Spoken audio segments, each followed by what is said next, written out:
चलिए मैं एक आखिरी सवाल पूछ के खत्म कर रहा हूं। यीशु ने कहा मेरा बाप भी काम करता है, मैं भी काम करता हूं। कौन सा काम? ये लोग कौन सा काम कर रहे हैं दोनों? यस, जानते हो पिता और पुत्र कौन सा काम कर रहे हैं? मनुष्य के साथ रहकर उसे वापस उस समानता में लेके आ रहे हैं। क्यों? ताकि इन्हें विश्राम मिल सके, ताकि इन्हें आराम मिल सके। ये कह सके अब हमारी नहीं, अब ये बंदा हमें रिवील करेगा कि हम कौन हैं। Wow, what a wonderful thing. मेरी आपके लिए, सबके लिए दुआ है आज के पुनरुत्थित दिन पर कि हम सब उसकी समानता में आए। आमीन। परमेश्वर आप में विश्राम पाए। आप जानते हैं दुष्ट आत्माएं इंसान के अंदर क्यों रहना चाहती हैं?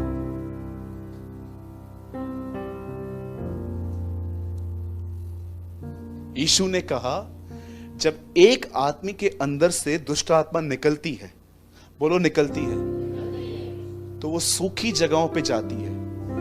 कितने लोग जानते हैं दुष्ट आत्मा ट्रैवलिंग भी करती है? या लिखा है, लिखा do you know demon travel करते हैं?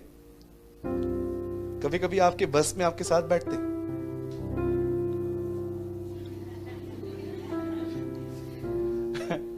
यीशु ने कहा जब एक आदमी के अंदर से दुष्ट आत्मा निकलती है तो सूखी जगहों पे जाती है। अभी जाने के लिए ट्रेवल तो करना पड़ेगा ना।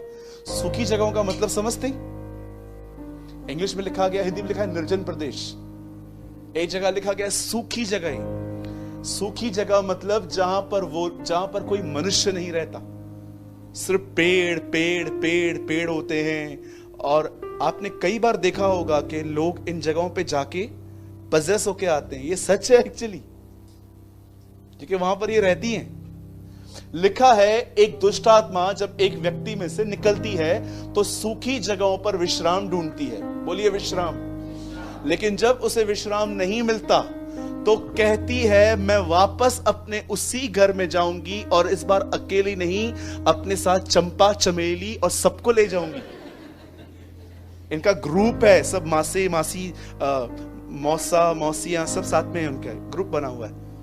अब क्या बोलती है? अब मैं अकेली नहीं जाऊंगी, अब मैं कितनों को लेके जाऊंगी? 7। मतलब अब कितनी हो गई? 8 दुष्ट आत्माएं, और ये 8 ट्रेवल करती हैं एक साथ। देखा होगा ना शाम को पक्षी कभी कभी 7-8 झुंड बना के घूमते रहते हैं, ये भी ऐसे ही है। और जब वो वहां पर जाती हैं तो जानते हो उनमें क्या लिखा गया है? जब वे अपने उस घर को सजा सजाया पाती है, बोलो सजा सजाया।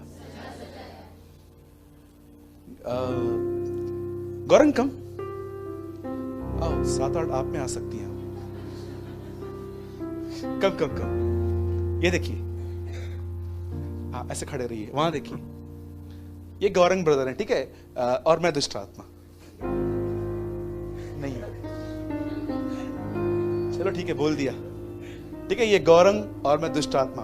कोई टाइम था मैं इसके साथ ऐसे रहता था, ठीक है। एक दिन एक प्रचारक आया, छोड़ इसे यीशु के नाम से, और मैं निकल गया, ठीक है। लेकिन अब जानते हो क्या है? अब मैं इसमें वापस जाऊंगा 7-8 को लेकर। और अब मैं जैसे आ रहा हूं तो मैं क्या देख रहा हूं? ये घर सजा सजाया है। जानते हो घर सजा सजाया का होने का मतलब क्या होता है? घर में कोई वचन नहीं है, इनका प्रेयर लाइफ भी 0 है, फास्टिंग इनसे होती ही नहीं है। सच्ची में तेरे से नहीं होती होगी, सुनो, फास्टिंग फास्टिंग नहीं है, प्रेयर नहीं है, अंदर वर्ड भी नहीं है। अब जानते हो जिस घर के अंदर ये नहीं है, ये खुदा का घर है, he is a temple of God. अब जिस घर के अंदर कुछ भी नहीं है, अब वो घर मेरे लिए सजा सजाया हुआ है। इसने खुद मुझे वेलकम किया है, वेलकम 8 डीमंस कम, और मैं सब लेके इसके अंदर घुसूंगा। और लिखा गया है इसकी दिशा पहले से भी बुरी हो गई। आप बिलीव करेंगे, मैंने अपनी आंखों से देखा है कुछ लोगों को प्रभु में रहने से पहले भी वो बुराई नहीं की थी जो प्रभु में आने के बाद की उन लोगों ने। क्यों? जब वो प्रभु में नहीं थे तो फिर भी ठीक थे, लेकिन जब प्रभु में आए और नौटंकियां की, वापस इन लोगों ने अपने घर के अंदर दुष्ट आत्मा बोले, उन्होंने मसीह में आने के बाद पहले से अधिक बुराई की। क्यों? क्योंकि 8 दुष्ट आत्माएं आ गई। ट्रस्ट मी, मुझे बताइए ये दुष्ट आत्माएं जो थी ये वापस क्यों आई? क्योंकि इनको सूखी जगहों पे विश्राम नहीं मिला। आप जानते हो खुदा भी मनुष्य में विश्राम ढूंढता है और दुष्ट आत्मा भी मनुष्य में विश्राम ढूंढता है। और अब ये आपके ऊपर है, आप किसको विश्राम करने दोगे। परमेश्वर का आपके अंदर विश्राम करना आपके लिए अनंत जीवन का एक साइन है, पर मनुष्य के अंदर दुष्ट आत्माओं का विश्राम करना उसके विनाश का एक चिन्ह है। you know? अगर एक व्यक्ति में खुदा विश्राम करे तो कंफर्म है कि वो व्यक्ति अनंत जीवन पाएगा, लेकिन अगर एक व्यक्ति में दुष्ट आत्माएं रेस्ट करें तो याद रखना ये उसके डिस्ट्रक्शन का, ये उसके विनाश का चिन्ह है। और याद रखिएगा हमेशा इस बात को, जिस आदमी में दुष्ट आत्मा होती है उसमें एक चीज कंफर्म होगी, उस व्यक्ति को अपने गुस्से पर कंट्रोल नहीं होगा। ये उसका सबसे मेन साइन होता है। वो आदमी अपने एंगर को कंट्रोल, ऐसा वैसा एंगर नहीं, बोलने वाला, चीजें उठा के फेंकने का मन करता है उसका। अगर यहां पर कोई भी ऐसा व्यक्ति है जिसको चीजें उठाकर दूसरों को फेंकने की मन होता है, मैं आपको कहना चाहता हूं यहां पर मत आइएगा, फास्टिंग में जाइए, उपवास कीजिए, निश्चय वो आप पे दया करें। क्योंकि बाइबल बताती है एक आदमी दुष्ट आत्मा को पजेस आया था, तब यीशु ने क्या कहा, यह जाति बगैर उपवास और प्रार्थना के नहीं जाती। ये जाति तब जाती है जब तुम फास्टिंग करते हो, क्योंकि फास्टिंग में फेथ बढ़ता है और फेथ से निकलती है ये। खुदावन को विश्राम करने दीजिए।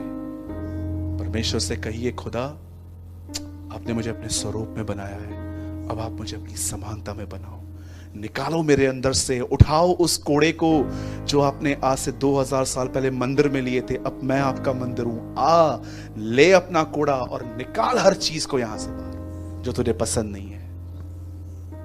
कहिए खुदावन को, खुदा 2000 साल पहले तू उस टेंपल में गया, तूने रस्सी के कोड़े बनाए और जो कुछ वहां पर इल्लीगल था तूने सबको बाहर निकाला था ना, अब मैं आपका मंदिर हूं, उठाओ कोड़े और जो मेरे अंदर आपको पसंद नहीं है उसे निकालो।